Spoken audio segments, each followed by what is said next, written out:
ఈరోజు వీసా విధానం ఒకప్పుడు పాకిస్తాన్ ఆఫ్ఘనిస్తాన్ వరకు అఖండ్ భారత్, కానీ దేశ విభజన జరిగిన తర్వాత బంగ్లాదేశ్, పాకిస్తాన్, ఆఫ్ఘనిస్తాన్ రకరకాల దేశాలుగా ఈరోజు వీసాలు తీసుకొని మనం వెళ్తున్నాం.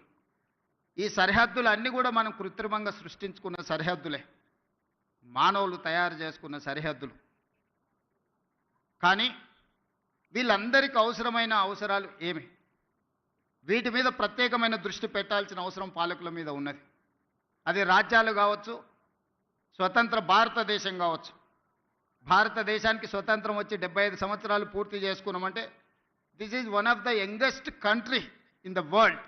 స్వతంత్ర భారతదేశంగా 75 సంవత్సరాలు అనేది చాలా చిన్నది. మనం పురాణాలను విన్నప్పుడు, చరిత్రలు చదివినప్పుడు వేల సంవత్సరాల చరిత్ర గురించి మాట్లాడుకుంటున్నాం, చర్చించుకుంటున్నాం. వేల సంవత్సరాల చరిత్రలో 75 సంవత్సరాలు అనేది ఒక చిన్న ప్రయాణం మాత్రమే. ఈ చిన్న ప్రయాణంలో ఎంతోమంది ప్రధానమంత్రులు, ముఖ్యమంత్రులు, మంత్రులు రకరకాలుగా వచ్చిండ్రు. కానీ కొద్దిమంది మాత్రమే చరిత్రలో నిలబడ్డారు. ఆ కొద్దిమంది చరిత్రలో తీసుకున్న నిర్ణయాలు చరిత్రనే మలుపు తిప్పే విధంగా రాష్ట్రాలు, దేశాలు అభివృద్ధి పదం వైపు నడిచినాయి. క్లోజ్డ్ ఎకానమీ నుంచి open economy, liberalisation, privatisation, globalisation.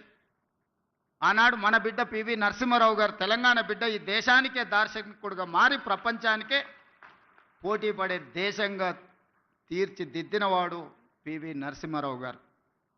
ఈరోజు దేశంలో ఎవరికి ఇష్టం ఉన్నా లేకపోయినా, వారికి నచ్చినా నచ్చకపోయినా పివి నరసింహారావు గారి పేరు తీసుకోకుండా లిబరలైజేషన్, ప్రైవేటైజేషన్, గ్లోబలైజేషన్, ప్రపంచ దేశాలతో భారతదేశం పోటీ పడుతున్న విషయాన్ని ప్రస్తావించలేరు.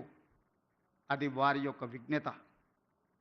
ఈ పరిణామ క్రమంలో ఈరోజు ఇక్కడ ఉన్న ఐఏఎస్, ఐపీఎస్ అధికారులతో పాటు ఇక్కడికి వచ్చిన అందరినీ నా సూటి ప్రశ్న, మన భవిష్యత్ తరాలకు ఏం అవసరం ఉందో ఆ ప్రణాళికలు సిద్ధం చేయడమే పాలకులుగా మా మీద ఉన్న బాధ్యత.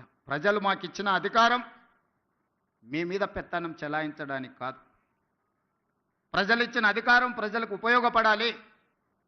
ప్రజల శ్రేయస్సు కోసం మేము విధి విధానాలను సృష్టించాలి. ఆ విధి విధానాలు భవిష్యత్ తరాలకు ఉపయోగపడాలన్న ఆలోచనే మా ప్రభుత్వం యొక్క ఆలోచన, ప్రజాపాలన యొక్క విధానం అని చెప్పి నేను ఈ సందర్భంగా చెప్పదలుచుకున్నాను. అందుకే ఈరోజు ఒక్కొక్కరికి ఒక బ్రాండ్ ఉంది అనేది అయితే అంటున్నారు. ఈరోజు నా బ్రాండ్ యంగ్ ఇండియా. అందుకే ఈరోజు యంగ్ ఇండియా స్కిల్స్ యూనివర్సిటీని మనం మొదలు పెట్టుకున్నాం. యంగ్ ఇండియా స్పోర్ట్స్ యూనివర్సిటీని మనం మొదలు పెట్టుకుంటున్నాం. యంగ్ ఇండియా స్పోర్ట్స్ అకాడమీని మనం మొదలు పెట్టుకుంటున్నాం. నేను సౌత్ కొరియా విజిట్ చేసిన ఈ మధ్యకాలంలో మా మిత్రుడు శ్రీధర్ బాబు గారితో. హార్డ్లీ ఆ దేశం యొక్క జనాభా 10 to 12 మిలియన్స్. అంటే ఒక మన హైదరాబాద్లో ఎంత జనాభా ఉన్నారో ఆ దేశం మొత్తం జనాభా 1,20,00,000 మంది. కానీ ఒలింపిక్స్లో 32 మెడల్స్ వచ్చినాయి వాళ్ళకు. భారతదేశానికి గోల్డ్ మెడల్ గుండు 0.